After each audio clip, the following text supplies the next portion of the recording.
বিয়ের কয়েক ঘন্টার পরেই নিজের স্ত্রীকে অভিজ্ঞান বলে, তুমি আমার কাছ থেকে ভালোবাসা আশা করো না। কথাটা শুনে স্তব্ধ হয়ে যায় সুচিস্মিতা। যে মেয়েটা নিজের অতীতের সমস্ত কষ্টকে ভুলে পুরুষের ওপর সমস্ত বিশ্বাস হারিয়ে বিয়ে করেছিল, সেই মেয়েটাকেই আজ এক ডিভোর্সি পুরুষের স্ত্রী হতে হয়েছে। কিন্তু অভিজ্ঞান একটা কথা পরিষ্কারভাবে বলে দিয়েছিল, তোমার স্ত্রী হিসেবে তোমার কোনো প্রয়োজন আমি অপূর্ণ রাখবো না, শুধু ভালোবাসা আমার থেকে আশা করো না। তাহলে কিভাবে এই ভালোবাসাহীন বিয়ে একদিন সত্যিকারের দাম্পত্যে পরিণত হলো? আর কেনই বা শেষ পর্যন্ত এই দুটি মানুষই একে অপরের সবচেয়ে আপন হয়ে উঠল? শুনতে হলে, জানতে হলে শুনতে হবে আজকের গল্প মুনমুন রায়ের দ্বিতীয় বিয়ে। ফুলশয্যার রাতেই ঘোমটা দেওয়া সুচিস্মিতার দিকে তাকিয়ে অভিজ্ঞান বলল, সামাজিকভাবে স্ত্রীর সম্মান, স্বীকৃতি এবং আমার পরিচয় তোমাকে দিতে পারলেও পুরোপুরি স্ত্রী হিসেবে আমি তোমাকে গ্রহণ করা সম্ভবপর হবে না। পাত্রে বিয়েতে আপত্তি আছে, এরকম কথা বিয়ের আগেই তার ঠাম্মার কাছে শুনেছে সুচিস্মিতা, কিন্তু বিস্তারিত জানতে চায়নি একবারও। পাত্র কেমন, কি বৃত্তান্ত, চেহারা, চাকরি, পরিবার এইসব নিয়ে কোনো কৌতূহলই দেখায়নি সুচিস্মিতা। সুচিস্মিতা ভেবেই নিয়েছিল তার জীবনে বিয়ে, ভালোবাসা এসব কোনো মানেই আর রাখে না। পাত্র যেমনই হোক, সব কিছু শুনে তাকে বিয়ে করতে রাজি হয়েছে, এটাই অনেক। তাই ফুলশয্যার রাতে অভিজ্ঞানের কথা তাকে এতটুকু হার্ট করেনি। এই কথাগুলো শেষে কোনো প্রশ্ন করল না সুচিস্মিতা। এরপরেই বাথরুম থেকে ফ্রেশ হয়ে এসে পোশাক বদলে সুচিস্মিতার পাশে পেছন ফিরে শুয়ে পড়েছিল অভিজ্ঞান। শুয়ে পড়ার আগে বলল, আমাকে নিয়ে তোমার কোনো সমস্যা হবে না, আমি বিরক্ত করব না তোমাকে কখনো। আমি এখন ঘুমিয়ে পড়ব, তুমি ফ্রেশ হয়ে চেঞ্জ হয়ে শুয়ে পড়ো। তবে স্বামী হিসেবে আমার থেকে অন্য কিছু আশা করো না। মানে আমি বলতে চাইছি, I can fulfil your financial needs, but অন্য কোনো ডিম্যান্ড এই মুহূর্তে সম্ভবপর নয়। এর পরের আধ ঘন্টা সুচিস্মিতা এইভাবেই চুপচাপ বসেছিল। তারপর আস্তে আস্তে কাত হয়ে এখানেই শুয়ে পড়েছে। এখন সকাল 6:30। সকালে ঘুম থেকে উঠে ঘরে কাউকে দেখতে পায়নি সুচিস্মিতা। স্নান করে পোশাক বদলে একতলায় নেমে এসেছে একা একাই। অভিজ্ঞান চ্যাটার্জির এই বাড়ি জামশেদপুর এলাকার পুরনো কিন্তু বনেদি আমলের বাড়ি। অভিজ্ঞানের বাবা, কাকা, জ্যাঠা এই বাড়িতে সকলেই থাকে, যে যার নিজেদের অংশে। এই বাড়ির সব ঘর বড় বড়, আগেকার দিনের জমিদার বাড়ি স্টাইলের। ভোরবেলা বলেই হয়তো তেমন কাউকে চোখে পড়ল না সুচিস্মিতার। একতলায় এসে সোজা রান্নাঘরে চলে এসলো সুচিস্মিতা। এখানেও কেউ নেই। কিছুক্ষণ আগেই কেউ রান্নাঘর পরিষ্কার করে দিয়ে চলে গেছে, স্পষ্টভাবে বোঝা যাচ্ছে। এতটুকু না ভেবে নিজের জন্য এক কাপ চা নিয়ে রান্নাঘর থেকে বেরিয়ে এলো সুচিস্মিতা। তারপর সোজা চলে এলো নিজের ঘরে। সমস্ত জানলা খুলে দিয়ে বিছানা পরিষ্কার করে জানলার সামনে একটা চেয়ার নিয়ে কাপ হাতে বসলো। একদিনের নতুন বউ সে। তার স্বামী অভিজ্ঞান চ্যাটার্জি খুব বড় কোম্পানিতে চাকুরিরত একজন ইঞ্জিনিয়ার। সুদর্শন এবং মেধাবী বলে তার যথেষ্ট সুনামও রয়েছে। একটি মেয়ের শ্বশুরবাড়ি হিসেবে একেবারে পারফেক্ট এবং লোভনীয় পরিবার, কিন্তু সুচিস্মিতার কাছে এই সবই অর্থহীন। পিতৃমাতৃহীন অনাথ সুচিস্মিতা বড় হয়েছে দাদু দিদার কাছে। কলেজে এসে প্রথম প্রেম বিনোদ ত্রিপাঠী, সেখানে ঠকে গেছে মারাত্মকভাবে। এই একটা মারাত্মক ভুল তাকে একেবারে ধ্বংস করে দিয়েছে রাতারাতি। অবাঙালি ছেলে বিনোদ ত্রিপাঠীকে ভালোবেসে বিয়ে করে বাড়িতে কাউকে কিছু না বলে মুম্বাইয়ে চলে গিয়েছিল বিনোদের সাথে নতুন সংসার পাতবে বলে। কিন্তু বিনোদের যে সব কিছুই মিথ্যা, সবটাই সাজানো এবং বিনোদ বিবাহিত, সেটা বুঝতে পেরেছিল 1 মাসের মধ্যে। তারপর অনেক কাঠ খড় পুড়িয়ে পুলিশ প্রশাসন সরকার সকলের সাহায্যে বিনোদিনীর হাত থেকে মুক্তি পেয়েছিল। ডিভোর্স, তারপর কলকাতা। এরপরে পুরোপুরি ডিপ্রেশনে চলে গিয়েছিল সুচিস্মিতা। এরপরেই অভিজ্ঞানের সঙ্গে তার সম্বন্ধ আসে। নিজের পরিস্থিতি পাল্টাতে তার কলকাতা ছাড়তে আর বিয়েতে রাজি হতে একটুও সময় নেয়নি। অভিজ্ঞানের প্রথম পক্ষের বউয়ের সঙ্গে ডিভোর্স হয়ে যায় 2 বছরের মাথাতেই। কেন ডিভোর্স হয় সে ব্যাপারে কৌতূহল নেয়নি সুচিস্মিতা। অভিজ্ঞানের বাড়ির লোক বিনোদের সব কথা জেনেই তাকে পুত্রবধূ হিসেবে গ্রহণ করেছে, এটা তার পছন্দ হয়েছে এবং বাড়ি ছেড়ে, কলকাতা ছেড়ে আত্মীয় পরিজন সবার চোখের সামনে থেকে বেরিয়ে জামশেদপুরে চলে আসতে পেরেছে, এতেই সে খুশি। নিজের ভাবনার জগতে ডুবে গিয়েছিল সুচিস্মিতা। ঠিক সেই সময় কানের কাছে কেউ যেন এসে বলল, গুড মর্নিং। চমকে তাকালো সুচিস্মিতা। দেখল কঙ্কনা দাঁড়িয়ে আছে, পরনে সালোয়ার কুর্তি। কঙ্কনার সঙ্গে গতকালই আলাপ হয়েছে সুচিস্মিতার, অভিজ্ঞানের জাতুতো দাদার বৌদি। সুচিস্মিতা বলল, ভেরি গুড মর্নিং। কঙ্কনা বলল, ছোটদাকে বেরিয়ে যেতে দেখলাম, তাই ভাবলাম তোমার সঙ্গে একটু কথা বলে আসব। তুমি বিরক্ত হবে না তো যদি আমি তোমার কাছে একটু বসি? কঙ্কনার দিকে তাকিয়ে হাসল সুচিস্মিতা। বলল, একটুও বিরক্ত হব না, আমি তো একাই বসেছিলাম, বরং ভালোই করেছো এসে। কঙ্কনা বলল, একটু পরেই কাকিমা চলে আসবে, মানে তোমার শাশুড়ি। তার আগেই যা বলার বলে নিতে পারতে, ভালো হতো আমার। কেউ এসে গেলে আর কথাগুলো বলা যাবে না। শোনো, কয়েকটা কথা তোমাকে বলতে আমি এসেছি। অবাক হচ্ছে সুচিস্মিতা। কঙ্কনার চোখে মুখের ভাব দেখে বলে দিচ্ছে সে এমন কিছু বলতে চায় যে কথাগুলো অত্যন্ত গোপনীয়। বিয়ের পরদিনই কাউকে না জানিয়ে সুচিস্মিতার কাছে কী এমন গোপন কথা বলতে এসেছে, ঠিক এই সময় কঙ্কনা আবার বলে উঠল, দেখো, আমি সবটাই জানি। তুমি আর ছোটদা দুজনেই বাধ্য হয়েছ এই বিয়েটা করতে। আমাদের পরিবারের চাপ ছিল তোমাদের ওপর। ছোটদাকে আগের মতোই সেই ভোর 4টের সময় যেভাবে বেরিয়ে যেতে দেখলাম, তাতে আমার আর আমার বরের দুজনেই আন্দাজ করতে পারছি পরিস্থিতিটা কী। আমার বর সম্পর্কে তোমার ভাসুর হবেন, তাই তিনি তোমার কাছে আমাকে এই কথা বলার জন্য পাঠালেন। তুমি যদি অনুমতি করো তাহলে তোমাকে কয়েকটা কথা বলতে চাই। সুচিস্মিতা দেখছে কঙ্কনাকে, এবার শান্ত গলায় বলল, তুমি নিশ্চিন্ত বলতে পারো যা বলতে চাও, কোনো কথাই আমার ওপর আর কোনোভাবে প্রভাব ফেলে না। এবার কঙ্কনা বড় বড় পা ফেলে দরজার বাইরে গিয়ে সন্তর্পণে দেখে নিল কেউ আছে কিনা দরজার বাইরে। তারপর ঘরে ঢুকে দরজা বন্ধ করে দিয়ে আবার এসে বসলো সুচিস্মিতার পাশে। কোনো ভূমিকা ছাড়াই সরাসরি বলছি, দেখো, ছোটদা ভীষণ ভালো ছেলে। অনেকগুলো টাকা নিয়ে তবেই ছোটদাকে ডিভোর্স দিয়েছে বিপাশা, কিন্তু এখনও বড় খরচ হলে ছোটদার কাছ থেকে টাকা নিচ্ছে ডিভোর্স হয়ে যাবার পরেও। অন্য আরেকটা মানুষের সাথে সম্পর্ক আছে বিপাশার, তবুও টাকার জন্য ছোটদাকে ছাড়ছে না। আমরা সবাই সব কিছু বুঝতে পারছি, বিপাশা একদম ভালো মেয়ে না, কিন্তু ছোটদা বুঝতে পারছে না। ঠাকুমার আশীর্বাদে ডিভোর্সটা হয়ে গেছে। আমরা ভেবেছিলাম আপদ বিদেয় হয়েছে, বিপাশা আর কোনোদিন ফিরে আসবে না ছোটদার জীবনে। কিন্তু ও মেয়ে খুব সাংঘাতিক, আপদ ফিরে এসেছে, ছোটদাকে আবার ওর জালে ফেলে ধরেছে। ছোটদাও চুম্বকের মতন ওর দিকে এগিয়ে যাচ্ছে। এক নিঃশ্বাসে কথা বলে চুপ করে কঙ্কনা সুচিস্মিতার দিকে তাকিয়ে বলল, কি বলো? সুচিস্মিতা বলল, এখানে আমার কি করণীয় আছে বলো? এই কথাগুলো তুমি আমাকে কেন বলছো? কঙ্কনা বলল, দেখো, যেভাবেই হোক না কেন তোমরা দুজনে স্বামী স্ত্রী। তোমাদের মধ্যে ভালোবাসা আন্তরিক না থাকলেও আইনত তোমরা স্বামী স্ত্রী।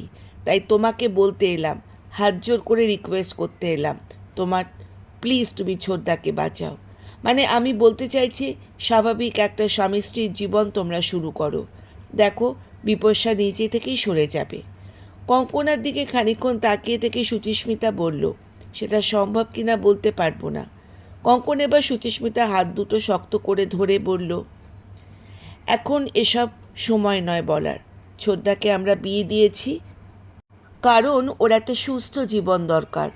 অন্তত আমাদের কাছে কিছুদিন এটা তোমাকে করতেই হবে। সুচিস্মিতা বলল, আচ্ছা বেশ, আমি চেষ্টা করব। তবে উনি আমার সঙ্গে যদি থাকতে না চান, আমি জোর করে থাকতে যাব না। কঙ্কনা বলল, আমি কিছু জানি না, শুধু জানি ছোটদার এই ব্যাপারের জন্য আমাদের ফ্যামিলি সাফার করছে, যে কারণে আমি তোমাকে হেল্প করতে এসেছি। চেষ্টা তো করো একবার, প্লিজ। কথাগুলো বলেই আর দাঁড়ালো না কঙ্কনা, চলে গেল তড়িঘড়ি। চুপ করে বসে আছে সুচিস্মিতা। এই মুহূর্তে কি করণীয় তা জানে না সে। তবে গতকাল অভিজ্ঞানের কথা শুনে বুঝে নিয়েছে যে এখান থেকে বেরিয়ে যাওয়া তা সহজ হবে। ঠিক এই মুহূর্তে ঘরে এলো অভিজ্ঞান। একই রকমভাবে পেছন ফিরে জানলার সামনের দিকে বসেছিল সুচিস্মিতা। সুচিস্মিতার দিকে তাকিয়ে অভিজ্ঞান বলল, কয়েকটা কথা বলে দিচ্ছি। এবারের মানুষজনের সঙ্গে পরিচিত হলে তোমার নিজের সুবিধা হবে। আমার ওয়ার্কআউট আর এর টাইম তুমি এতক্ষণে নিশ্চয়ই বুঝতে পেরে গেছো। এটার সময় হলো ভোর 4টে থেকে 7টা। ফিরে এসে অন্যান্য কাজ এবং ব্রেকফাস্ট সেরে অফিস বেরোতে বেরোতে 9:30 বাজে। ফিরি রাত 8:30 9টা। বাড়ির সঙ্গে এটাই আমার সম্পর্ক। তোমাকে আমারটা বুঝে নিতে হবে এখানে থাকতে হলে। পেছন ফিরে না তাকিয়ে সুচিস্মিতা বুঝতে পারল এটা অভিজ্ঞানের গলা। কোনো উত্তর দিল না সে। এর উত্তর কি হয় তাও সে জানে না।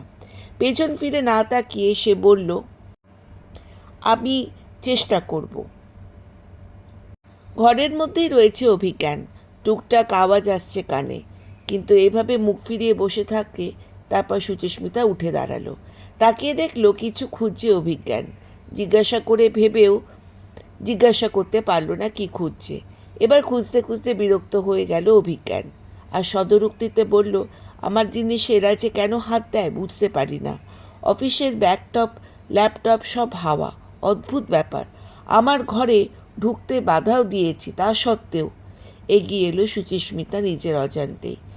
তারপরে ডান দিকের দেওয়ালে ঘেঁষে দাঁড়িয়ে থাকা ওয়ার্ড্রপটা খুলে ফেলল একটানে, আর অদ্ভুতভাবে দেখতে পেল ওয়ার্ডের ড্রপের ভেতরে ডান দিকে রয়েছে কালো চামড়ার ব্যাগ, সঙ্গে ল্যাপটপের ব্যাগ আর দুটো ফাইল।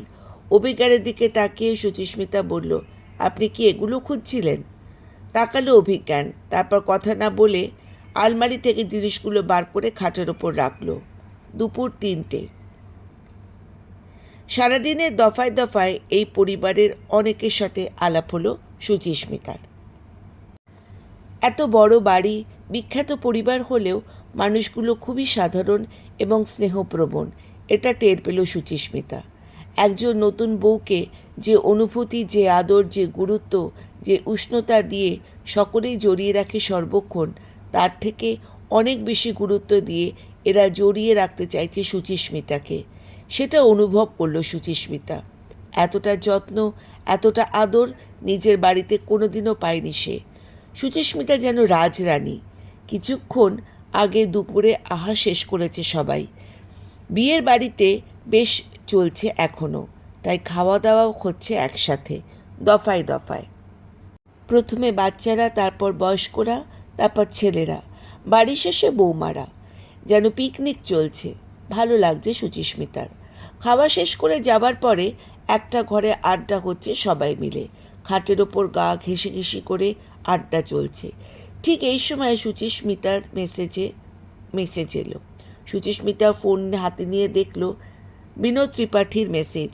তাতে হিন্দি হরফে লেখা, मुझे पता है तुमने फिर से शादी कर ली और इस बार बड़ा कोई किसी को किया है, लेकिन मुझे तुमसे जो पैसा लेना है वो दे देना। मैं पैसे लेने आऊँगा, किसी को पता नहीं चलेगा। टेंशन मत लो, हमारा रिश्ता ख़त्म होने वाला है, कभी नहीं होगा।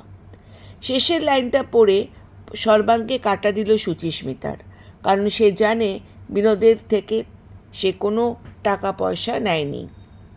পর মুহূর্তে আরেকটা মেসেজ ঢুকলো। এবার ভয় মেসেজের দিকে তাকাতেই পারছে না সুচিস্মিতা। এবার কে লিখেছে কে জানে, কিন্তু দেখতে তো হবেই। তাই আবার মেসেজ বক্সটা খুলে দেখতে লাগলো সুচিস্মিতা। দেখে খুশি হলো এই কারণে যে এবার তার বিনোদ মেসেজ করেনি, করেছে অভিজ্ঞান। লিখেছে, আমার আরেকটা সবুজ রঙের ফাইল থাকবে যেখানে এই জিনিসগুলো ছিল, অফিসের ব্যাগ, ল্যাপটপ সম্ভবত ওখানেই রয়ে গেছে।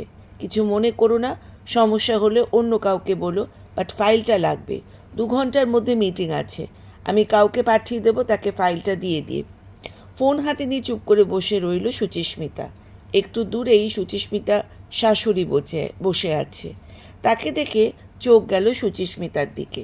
কি হয়েছে, মুখটা হঠাৎ শুকনো হয়ে গেল কেন? সুচিস্মিতা বলল, আপনার ছেলে মেসেজ করেছে, একটা সবুজ ফাইল ওয়ার্ড্রফে আছে, 2 ঘন্টার মধ্যে ওটা দরকার। সুচিস্মিতার এই কথাটা শুনে গোটা ঘরে অন্তত 15 জন মানুষ খুশিতে আত্মহারা হয়ে গেল। প্রত্যেকে তাকিয়ে আছে সুচিস্মিতার সঙ্গে। সঙ্গে সঙ্গে কঙ্কনা চলে এলো সুচিস্মিতার দিকে। বলল, তুমি গাড়ি নিয়ে ফাইলটা নিয়ে বেরিয়ে পড়ো, দাঁড়িয়ে থেকো না। পৌঁছতে 1.5 ঘন্টা লেগেই যাবে। বিরাট বড় অফিস অভিজ্ঞানের। সুচিস্মিতার ফোন পেয়ে অফিস থেকে বেরিয়ে এলো অভিজ্ঞান।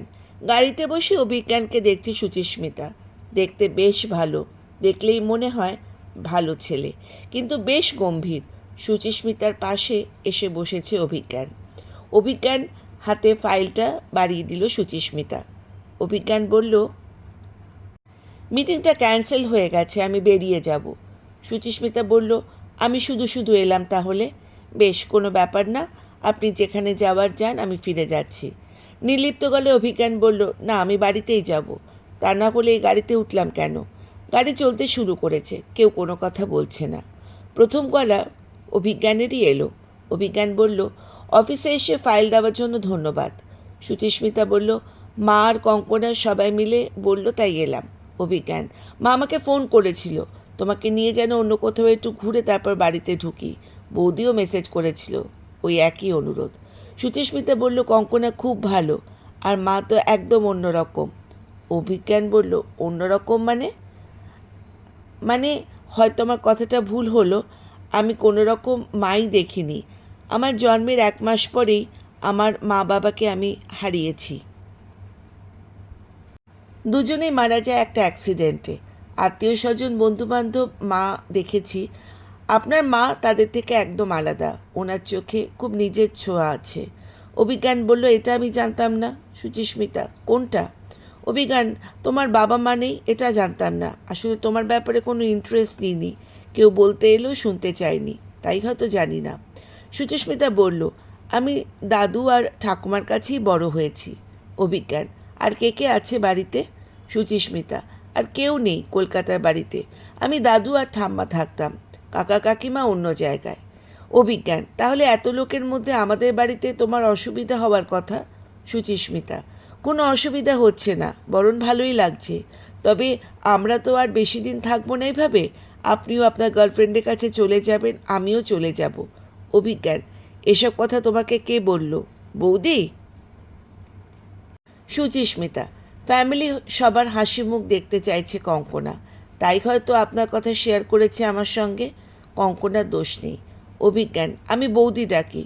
তোমার থেকে দাদা বৌদি দুজনেই বয়সে বড়, তুমি অন্য কিছু বলে ডাকতে পারো। সুচিস্মিতা, বেশ, যতদিন আছি সংসার সংসার খেলা চলুক। অভিজ্ঞান, কফি খাবো, তুমি খাবে? তাহলে কোথাও বসে একটু কফি খেয়ে নিই। আমি ঝামেলা বেড়াতে চাইছি না আসলে।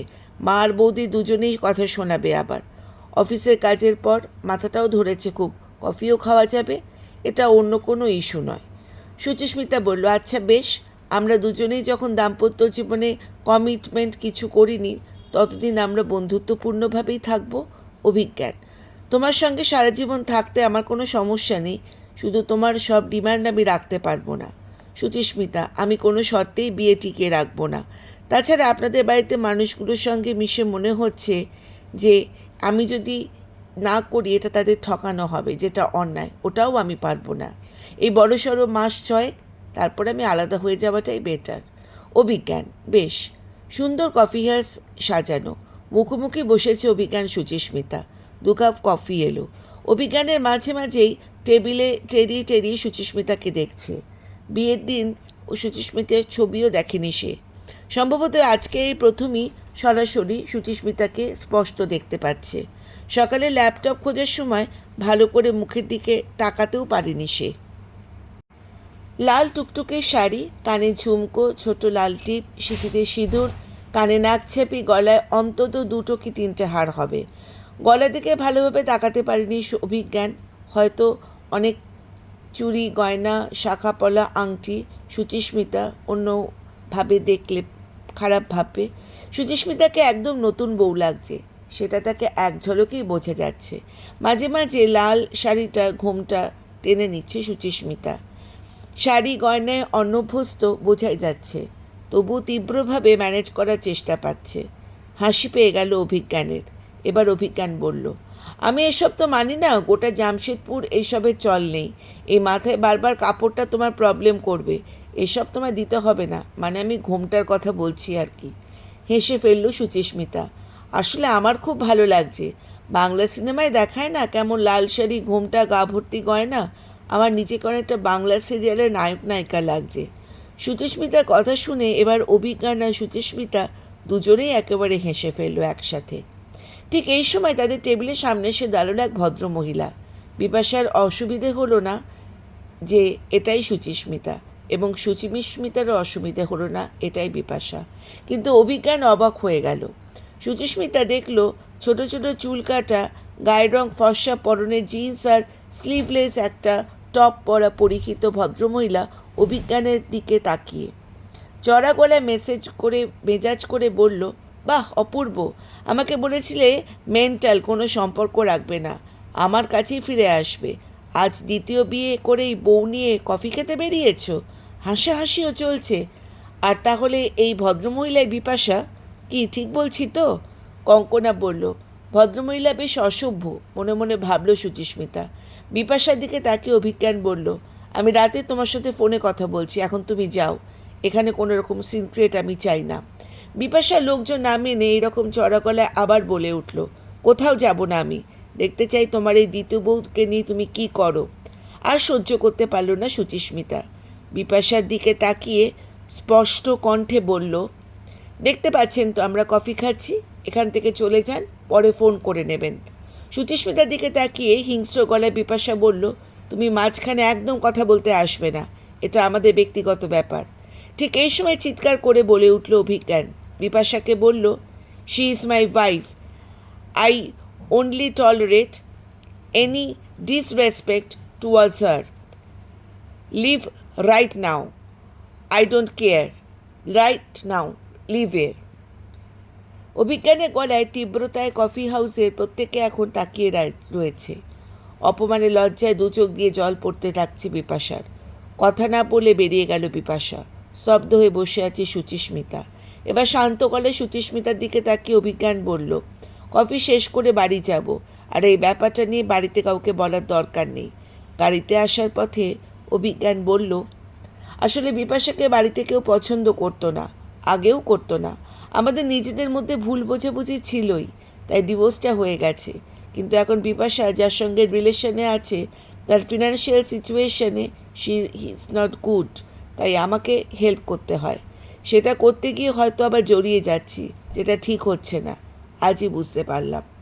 হঠাৎই পুরী যাবার প্রোগ্রাম ঠিক হলো। সুচিস্মিতার শাশুড়ি জগন্নাথ দর্শন করবেন।